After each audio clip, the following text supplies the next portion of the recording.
privatiser un certain nombre de secteurs du pays. Ils mettent leurs amis devant, ils mettent des pantins devant, et eux-mêmes, ils sont derrière et tirent les ficelles. C'est ça la réalité de Togocom.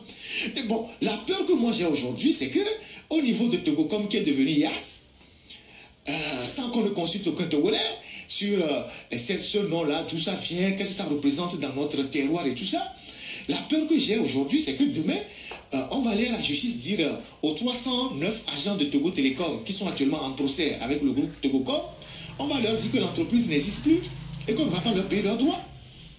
Ça s'est déjà passé dans d'autres groupes qui ont fait faillite. Togocom devient IAS. Ferdinandité, Togocom devient IAS. Réagir. Même ceux qui sont partis à l'Assemblée nationale ont siégé pendant des années députés, ou ceux qui y sont de quelque manière que ce soit, personne ne demande à l'État pourquoi vous vendez ces bijoux de famille. Parce que Togocom c'est quoi? Togocom c'est du vent. Ça c'est l'argent qui vient de la poche de tous les Togolais, des contribuables togolais. Mais l'internet qu'on vous vend là, ça vient d'où? Les crédits de communication qu'on vous vend, ce n'est pas quelque chose que vous touchez, ce n'est pas quelque chose de palpable, ce n'est pas un objet dur que vous touchez. On vend quelque chose qui est fondamentalement juste de l'air ou du vent, et on se fait des milliards de bénéfices, et les Togolais n'ont rien dans tout ça. Les Togolais n'ont rien dans tout ça. Les gens se sont arrangés entre eux pour privatiser, faire des montages financiers et privatiser un certain nombre de secteurs du pays. Ils mettent leurs amis devant, ils mettent des pantins devant, et eux-mêmes, ils sont derrière et tirent les ficelles. C'est ça la réalité de Togocom. Mais bon, la peur que moi j'ai aujourd'hui, c'est que au niveau de Togocom, qui est devenu IAS, sans qu'on ne consulte aucun Togolais, sur ce nom-là, d'où ça vient, qu'est-ce que ça représente dans notre terroir et tout ça, la peur que j'ai aujourd'hui, c'est que demain, on va aller à la justice dire aux 309 agents de Togo Télécom qui sont actuellement en procès avec le groupe Togocom, on va leur dire que l'entreprise n'existe plus et qu'on ne va pas leur payer leurs droits. Ça s'est déjà passé dans d'autres groupes qui ont fait faillite au Togo. On va leur dire que l'entité, juridiquement, que l'entité Togocom n'existe plus. Et maintenant, ils sont à IAS et que IAS n'est pas disponible à leur payer ce qu'ils sont en train de faire là-bas. Donc, avant que les gens de Togocom ne décident de changer le nom de ce label-là, qu'ils ont consulté, est-ce à dire qu'ils ont acheté aujourd'hui la majorité des actions qui leur donnent l'attitude de faire tout ce qu'ils veulent de la boîte? C'est des questions légitimes qu'on doit se poser. Et pas seulement des journalistes. Tous les Togolais doivent se poser ces questions. Beaucoup plus encore les acteurs politiques et ceux de la société civile. Ils doivent demander des comptes aux dirigeants. C'est parce que personne n'a le courage d'interpeller le régime à travers des éléments probants, des chiffres, des données, que le régime fait ce qu'il veut. Les hommes politiques, souvent c'est les slogans, c'est tout. Les hommes de la société civile, bon, ils font les efforts qu'ils peuvent faire, ils n'ont pas suffisamment de moyens, mais ça n'empêche qu'on puisse faire des enquêtes et interpeller le régime. En Côte d'Ivoire, il y a le parti de Gbagbo, incarné par, comme Gbagbo lui-même, il est un peu âgé, incarné par Kone Katina, qui chaque semaine invite la presse à un point de presse, à une conférence de presse. Il invite la presse. Kone Katina, il convie la presse au siège du parti chaque semaine pour se prononcer sur les sujets d'actualité, sur les sujets du pays. Ils parlent l'économie, ils parlent la dette, ils interpellent le recensement électoral, ceci, la sécurité. Ils évoquent des sujets. Et ça suscite des réactions du gouvernement, surtout s'il dit des choses qui ne sont pas exactes. La dernière fois, il a parlé de la dette. Il a accusé le gouvernement de éviter pour parler. Ça veut dire quoi? Il y a une action, il y a une réaction. Il y a une action, il y a une réaction. Ça veut dire que au niveau des acteurs politiques, mais on peut sortir de la paresse intellectuelle. Si effectivement il y a des ressources dans les partis politiques, on peut sortir de la paresse intellectuelle et interpeller le gouvernement sur les données, en mettant le gouvernement face à ses responsabilités devant le peuple. En disant, mais aujourd'hui, la dette du Togo, on est à presque 69%, ou bien 60 combien? Alors que la norme de l'UEMOA, c'est 70%. Pourquoi on est si endetté? Qu'est-ce qu'on a fait avec l'argent? Et le PPTE qu'on a obtenu, on a fait quoi avec tout cet argent? Pourquoi on est obligé aujourd'hui d'être endetté? Alors qu'on n'a pas de route, on n'a pas d'hôpitaux modernes, on n'a pas d'échangeurs, on n'a pas ci, on n'a pas ça. L'argent qu'on prend sur le marché là, ça va où? Alors, Quand vous avez des ressources dans les partis politiques pour interpeller le gouvernement sur des faits, sur des questions techniques comme ça, le gouvernement est obligé de réagir. Parce que vous parlez à la population, vous mettez en difficulté le gouvernement devant la population. Donc le gouvernement est obligé de réagir. Mais au niveau de nos partis politiques, visiblement, en dehors des conférences de presse, pour réclamer je ne sais pas quoi, il n'y a pas grand-chose. Comme si il n'y avait pas suffisamment de ressources humaines compétentes dans nos partis politiques qui aspirent à gouverner le pays demain pour poser les vrais problèmes ou poser les vrais diagnostics.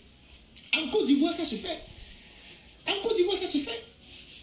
Kone Katina, il interpelle le gouvernement chaque semaine. Il pose des problèmes. Il les met au dos. Et ça leur met une pression forte devant la population. Donc, voilà pour le cas de Togocom. Moi, je n'en dirai pas plus, mais si vous cherchez celui qui est derrière toute cette manœuvre-là, qui tire les ficelles, qui prend les actions derrière en mettant des visages devant, vous pouvez retrouver cette personne facilement au Togo. Et vous tous, vous les Togolais, nous savons qui est cette personne-là. Le problème au Togo, c'est que on a tellement de gens incrédules dans notre pays que quand même vous dites des choses que eux ils ne savent pas, ils viendront vous dire, mais d'où est sortie cette information? Mais tout ce qui ne sait jamais, c'est-à-dire des choses qui ne se passent nulle part au monde là, ça se passe au Togo. Pourquoi vous ne le savez pas? Ou bien pourquoi vous feignez de ne pas le savoir? Pourquoi vous feignez de ne pas le savoir? Faure Gnassingbé, il gère aujourd'hui au Togo. Moi, quand je fais une comparaison dans le monde, Faure Gnassingbé, il contrôle financièrement aujourd'hui le Togo. Il a des intérêts dans tous les secteurs, comme la famille Suharto en avait en Indonésie. Vous connaissez les Suharto, pour ceux qui lisent l'histoire, vous connaissez les Suharto? Les Suharto ont dirigé l'Indonésie au moins une vingtaine d'années, peut-être même plus. C'était une famille, une fratrie qui avait la même mise sur toutes les richesses du pays. C'est comme les Obiang-Guema en Guinée équatoriale. Mais les Suharto, c'est l'exemple le plus probant. Et en Indonésie, dans les années 98, ce sont les étudiants qui ont fait tomber le régime de Suharto. Les étudiants étaient dans la rue. Moi, je me rappelle à l'époque, voilà, quand nous on faisait des manifestations au Togo, sur le campus et dans les rues, on se référait aussi aux étudiants en Indonésie qui étaient dans la rue pour demander la chute du régime de Suharto parce que la famille Suharto avait la même mise sur tous les pans entiers de l'économie du pays. Ces garçons, ces filles, ils ont des actions partout. La famille, la maman, le papa et tout. C'est une famille qui a régné sur l'Indonésie, je ne sais pas si c'est 20 ans ou 30 ans, mais une famille qui était ancrée dans le pays et qui avait pris le contrôle de toutes les richesses du pays. On est dans le même schéma aujourd'hui.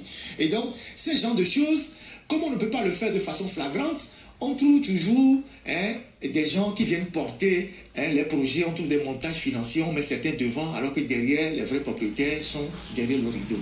Voilà ce que je voulais dire sur le cas de Togocom, et je pense que ceux qui ont des oreilles ont certainement compris ce que je veux dire par rapport à celui qui fait de ces boîtes-là sa propriété peut-être privée. Voilà ce que je voulais dire. Sinon, il n'y a rien, il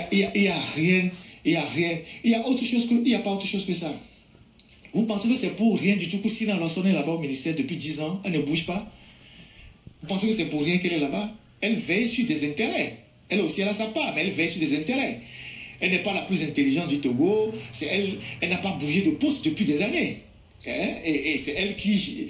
Son ministère, même personne ne lui dit ce qu'elle doit faire. Je pense qu'à un moment donné, elle n'avait ni secrétaire général, ni directeur de cabinet. Elle avait renvoyé tout le monde. Je ne sais pas si entre-temps, on a nommé d'autres commis de l'État dans son ministère. Elle sous-traitait toutes ces choses avec certains Togolais amis à elle dans la diaspora, des gens qui quittent la France, l'Angleterre, qui venaient vendre les logiciels, qui font les affaires avec le régime. Il y en a certains qui sont là, qui ont des intérêts dans le régime, qui passent discrètement. Vous ne pouvez pas imaginer de qui ces gens-là sont. Un jour, je vous exposerai certains sur la toile. Vous allez voir que des gens viennent vendre les logiciels à Lomé.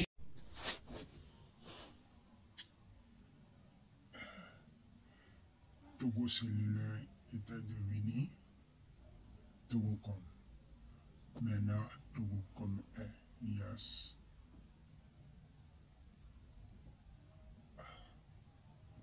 Les Togolais sont devant le fait accompli. C'est une société privée qu'on peut comprendre que les dirigeants ont le droit de changer leur nom. Le nom d'une société comme ils le sentent, comme ils le veulent. Ok, on ne peut pas accuser quelqu'un.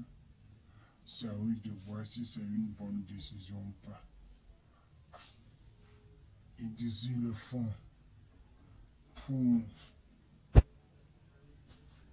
permettre l'élargissement de la compagnie vers d'autres pays. Si c'est ainsi leur objectif, on peut que la saluer. Nous, on n'a pas grand-chose à dire. On est là. C'est déjà fait, on ne peut rien faire. Juste de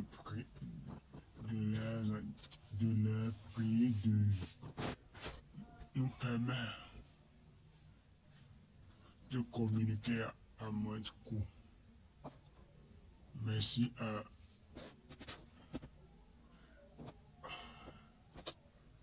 que le réseau soit plus efficace qu'avant. Si ça peut être ainsi, on ne peut que dire. À votre avis, Ferdinand a-t-il raison de dénoncer le changement de nom? Dénoncer.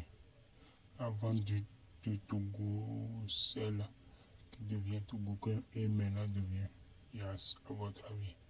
Qu'en pensez-vous? Passez quoi juste, donnez vos avis dans les commentaires. Ferdinand a tout dit. Et s'il a raison de critiquer ou pas. Il a raison de stopper son bon. La faute à qui au juste? Togo celle ou Togo comme les dirigeants de Togo ont-ils raison de changer le nom sans avertir les Togolais? Les dirigeants de Togo comme qui devient Yas ont-ils pleinement droit de changer le nom de la société qui devient à ce jour Yas et Timon devient Miss Bayas? Ok. Vous pensez, quel est votre avis au juste? Quel est votre avis sur le sujet? Donnez vos points de vue dans les commentaires. Quel est votre avis concernant le sujet de Yas? Togo Kong qui devient Yas. Qu'en pensez-vous? C'est la bonne manière. Ouais. Et les dirigeants de Togo comme de Yas affirment qu'ils veulent s'étendre le réseau vers d'autres pays. C'est pour ça qu'ils ne peuvent pas garder que le nom Togo comme ils ont besoin d'un nom qui peut mettre en avant leur business et non de passer et aussi d'ici penser à améliorer les choses pour améliorer plus les choses pour permettre aux Togolais de mieux communiquer, à moins de coûts. C'est toutes ces raisons qui se battent pour rehausser le niveau. On peut les comprendre à certains niveaux. Ouais. Bon, chez vous, votre avis, pensez à quoi?